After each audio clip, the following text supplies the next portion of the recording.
In 1912, when the Titanic tragically sank, less than a third of the people on board survived. Famously, the ship did not carry enough lifeboats for everyone on board. While this undoubtedly was a problem, it wasn't the only one. The people on board the Titanic face the same problem that executives and managers do every day. It's called functional fixedness, and it's the psychological tendency for humans to look at a thing and see its intended use, not the thing itself. That means we see lifeboats as alternate forms of transport, but stripped of all assumptions. They're really just things that float, and more importantly, things that keep people floating above water. Imagine you're a crew member on the Titanic and you redefine the goal from putting people in lifeboats to putting people on things that float. What new resources do you see?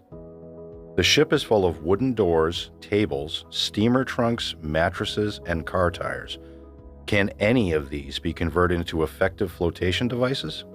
With the goal and resources broken down into their most basic elements, you can start to see the relationships that lead to possible solutions, many of which would otherwise be overlooked. For example, maybe tables can be used to connect the lifeboats, expanding their capacity. Maybe you have time to construct rudimentary rafts from the many readily available buoyant objects around the ship. The iceberg itself, although the cause of the problem, is a massive floating object with the potential to keep hundreds of people out of the water for an extended period of time. This may sound extreme, but ice floes have been used to rescue people this way before.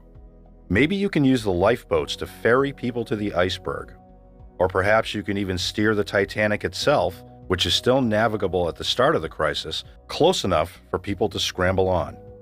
We'll never know if any of these ideas would have worked, but there are always more solutions to even the most frightening problems if people can learn to look beyond the obvious.